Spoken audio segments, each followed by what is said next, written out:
Good afternoon, everybody, and thank you very much, Joe, for that introduction. Well, it's Saturday afternoon and it's exciting time because why else are we a part of Toastmasters except to learn and to grow and develop? And this afternoon, talking about evaluations, you'll discover by the end of the day how important evaluations are. The day is actually broken down into 3 sections, and I am fortunate to kick things off with the first theme, which is the why. Why would we do it? We then have the how and best ways and practices to go about providing evaluations. And then finally, we're going to put it into practice. We're going to have the opportunity to see it in action. And so it's going to be a jam-packed day, and I'm personally looking forward to it. And I want to thank everybody for taking the time out of their weekend to come and to grow and learn with us all. It is something that I find wonderful about Toastmasters is it's a volunteer organization, and I work in the corporate world in training. And I can tell you that if you wanted to attend a training that is of the quality that you're going to see this afternoon, in the corporate world, you'd be looking at paying, at least $600-700, if not more, just for a couple of hours. And so Toastmasters provides that opportunity where we can learn and grow and get massive value from our input, from our resource that we need to expend. Bit of time, a bit of money, but what we can get out of it is sensational.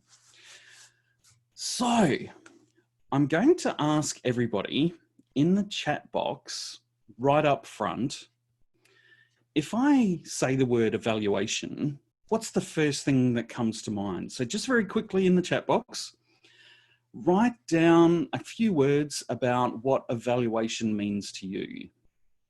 And we'll just see the sort of things that fly through from there. And this is an opportunity for everybody to get to see how everybody sees evaluation differently. Okay, there's going to be some common threads and some common themes, but we all get to not only provide evaluations for different reasons, but receive evaluations for different reasons. And this is what I'm going to start off with this afternoon. So we've got obviously feedback, which is another term for evaluation. We've got encouragement, fear. Ooh, we've got that sense that sometimes we need to give feedback, give an evaluation, and it's, are we worthy to provide this? And I have worked with a number of Toastmasters, the brand new team that come on board, and they're asked to provide their first evaluation, and they're going, who am I to provide this person that's been in Toastmasters for years feedback on this speech that was sensational? What am I going to say? What am I going to do? And that's one thing we're going to cover this afternoon. And so if that's part of what you're feeling, stick around, because you're going to learn why there is no need to be fearful at all. Improvement, supporting peers, honesty and observation. I like that as well. I don't know if anybody's ever had the opportunity. I can tell you a story.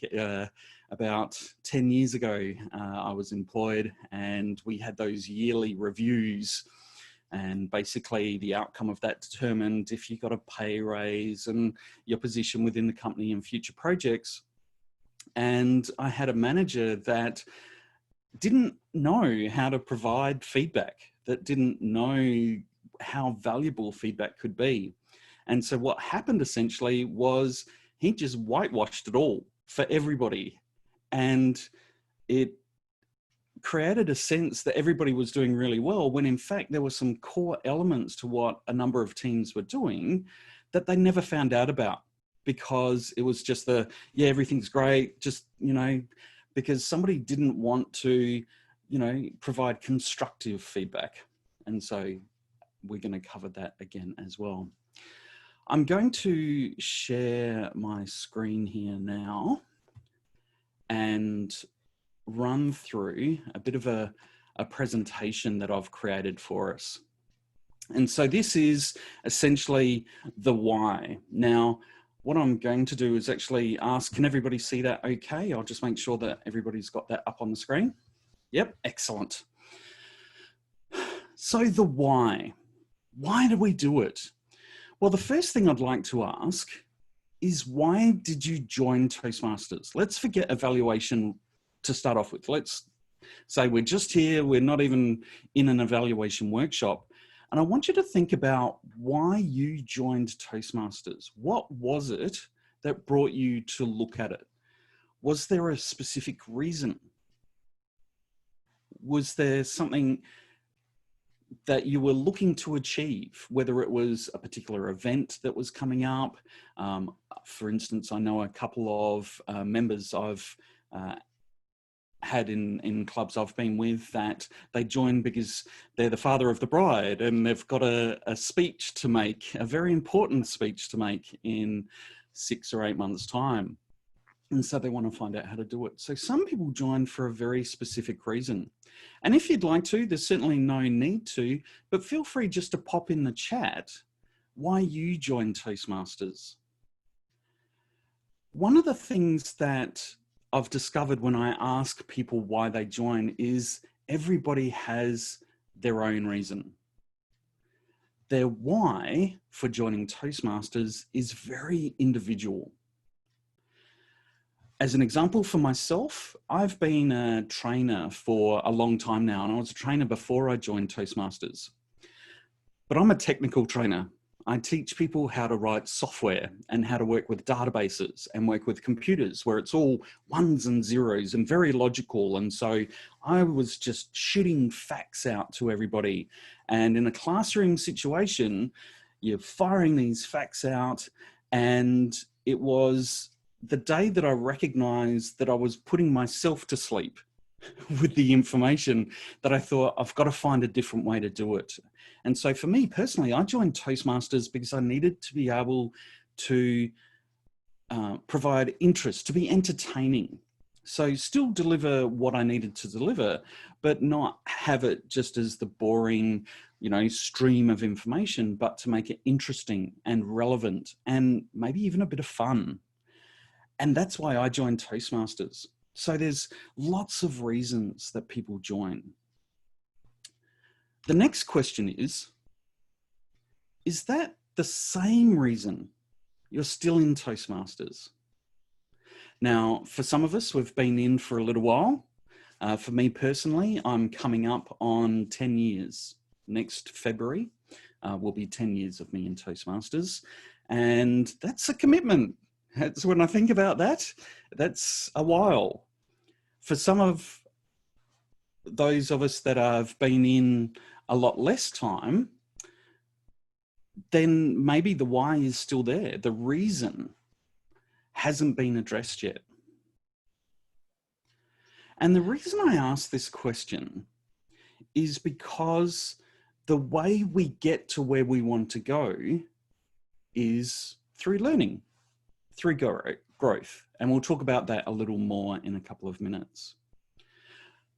But once you realize that you joined for a reason, and for a lot of us, sometimes we get so busy, we forget what that reason is. We just start going through the motions.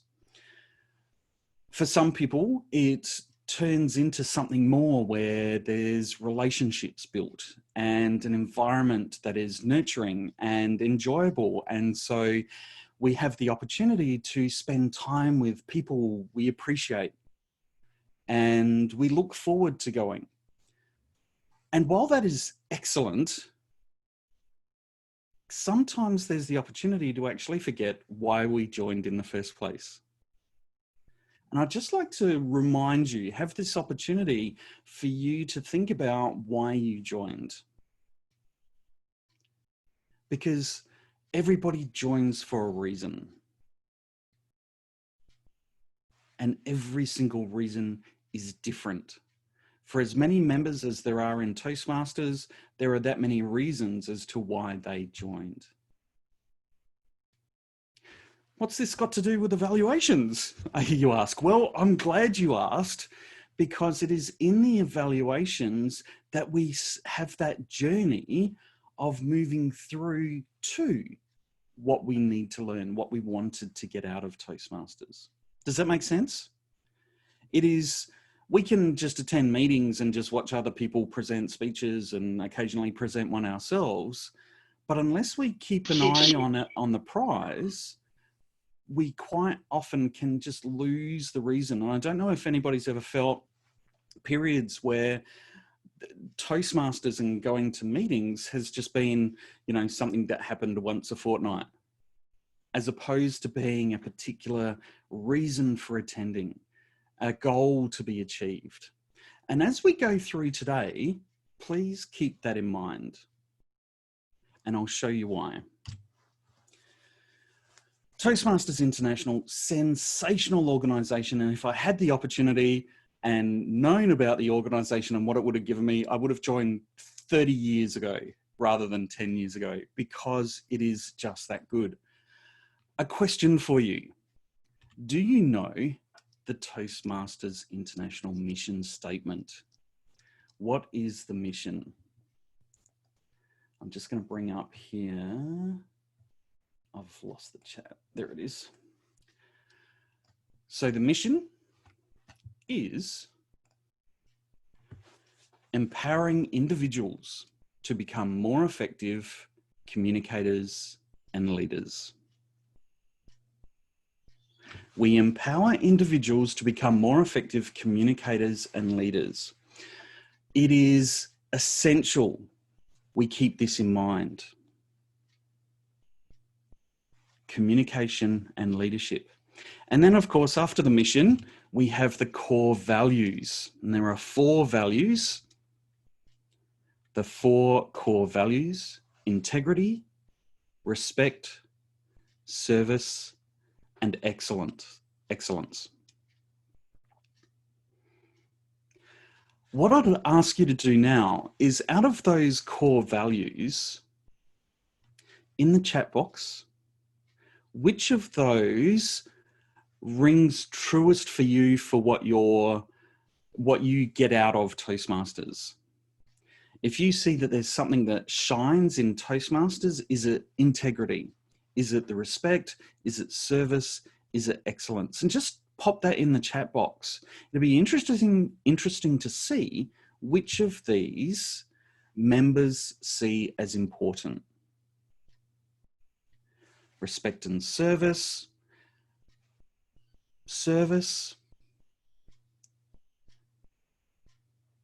excellence. What you're about to see in the chat box is that everybody sees it differently. Okay, because these are words and we each have different meanings for each of those words for our own lives, for our own experiences. For me, integrity, we've just had a string of integrity there. One of the great things I love about Toastmasters is the integrity. If you speak to somebody in the public that knows about Toastmasters but isn't a Toastmaster, they know that it is an organization that has integrity at its heart. It is at core there to develop others. And that is excellence. That is respect, and that is service. Okay, so the thing to remember, in the mission, we empower individuals becoming more effective communicators and leaders, and we do it with integrity. We do it with respect, we do it with service, and we do it with excellence. With that said, how do we do that?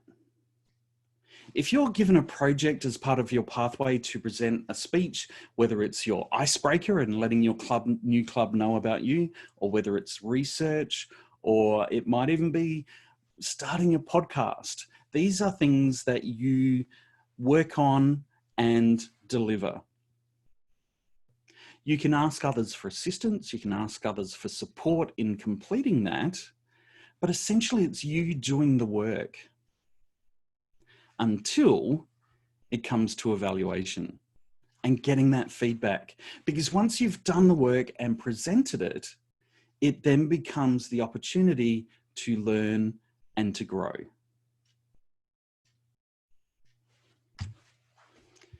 Growth is the key.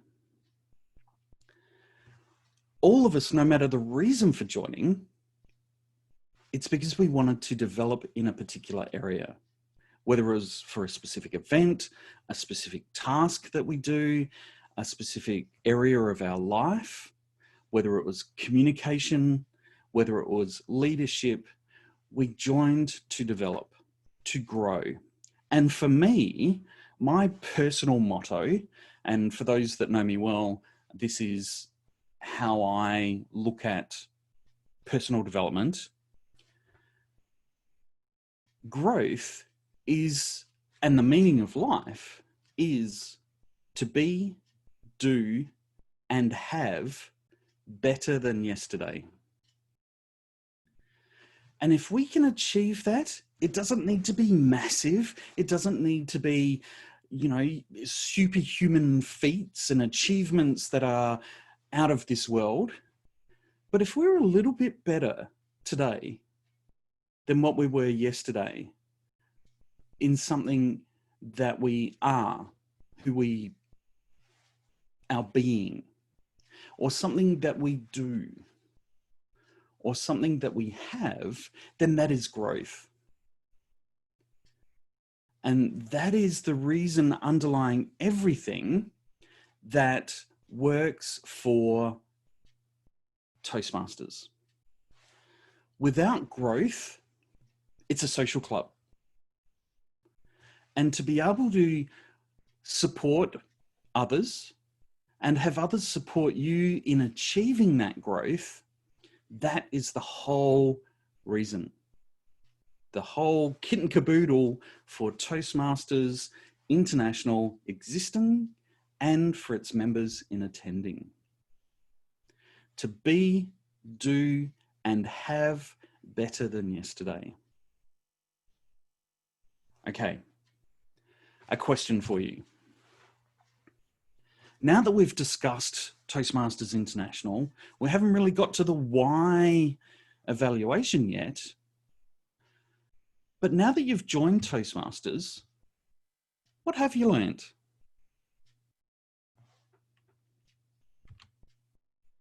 How did you learn it? Just take a couple of seconds. I'm going to stop talking for about 15 seconds, and I just want to provide some space for you to think about what you've learned in your time in Toastmasters. What have you learned? And then think about that, and how did you actually learn it? How did you know you'd learnt it? I'll give you 15, 20 seconds now.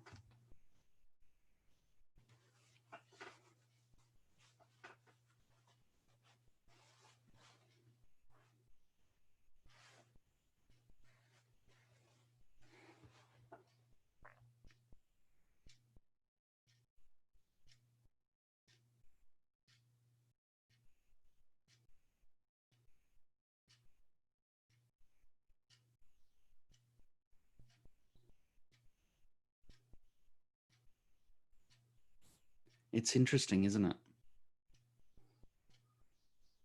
Because we've all learnt different things. But the question about how did you learn it, or how did you know that you've learnt it? You know that you've learnt something when you can do it and somebody said, well done, you've got it. And there may be steps to get to that point. It may take 3, 5, 15 attempts, but it's when you feel comfortable and when others let you know, that's when you know you have achieved and learnt something. And it's that key of knowing from others. So other Toastmasters support you in the learning, but then also in the understanding that you have learned. Let me give you an example. Have you ever been in the workplace, been given a task or an activity or a project, and it was done, it was completed, and that was it? Then there was another project or another task, and you weren't informed or told or given the information about whether it was a success or not, whether it had achieved its goals. And if you've done any project management within an organization, you know a project isn't finished when all the tasks are done, because the very last thing we should do is a review of what happened, what worked well, what didn't, and what can we learn for next time. Has anybody ever experienced that at work? I'm going to raise my hand. It is frustrating when you do work and then you don't get feedback. And in fact, there's an organization called Gallup that's done studies around workplaces. And what they've found is over 60%, I think it's over 65% of people in the United States, they're an American organization, 65% of people in the United States that work are frustrated at their job because of lack of feedback. They just don't know if they're doing a good job or not. They're never told, hey, well done. Or if something goes wrong, they might get a blast, but not get told how it should be done instead. Another example, think way back to your school days. Did anybody ever have the experience of going through a lesson, whether it was maths or English or something, and so you have these lessons and you work through them, and at the end of the lesson you still don't get it, but at the next lesson the teacher's got to go on to the next topic, and so that sort of gets left behind, and then you're worried about that, but this next topic's happening, and so you're talking about that, and then all of a sudden that lesson's finished and you're on to the next topic. And there's no opportunity for a review, for the teacher to say, you don't get it? Okay, here's some more support. Has anybody ever had that experience? There are so many times and so many reports, as I mentioned, I work in training, in the education system, whether it's primary school, high school, the vocational training sector, tertiary training. One of the biggest concerns students have is when a topic finishes and they feel like they don't get it because they know they're never going to hear about it again. And it's one of the most biggest stressors in education is not getting the feedback and the support to ensure that you understand. What I'd like to do now, and I'm going to ask Sue for a bit of help here, we're going to break into groups, and we're going to go into our little breakout areas. And I think, how many people do we have on board, Sue? 35. Yep. 35. Could we break into 7 groups of 5, please? And what I'd like everybody to do, it's going to be random grouping, so you end up with whoever you end up with. What I'd like you to do is to think about this screen. Have you ever felt as though you've got out the other side of learning or education or a project at work and that you didn't get the feedback you needed? And we'll have, if we're having a group of 5, so we'll probably have about 10 minutes here. So everybody will have 2 minutes, 1 minute to talk about a particular experience, whether it's work or school or anything at all, and then 1 minute to talk about how it could have been better, how the experience could have been saved from that.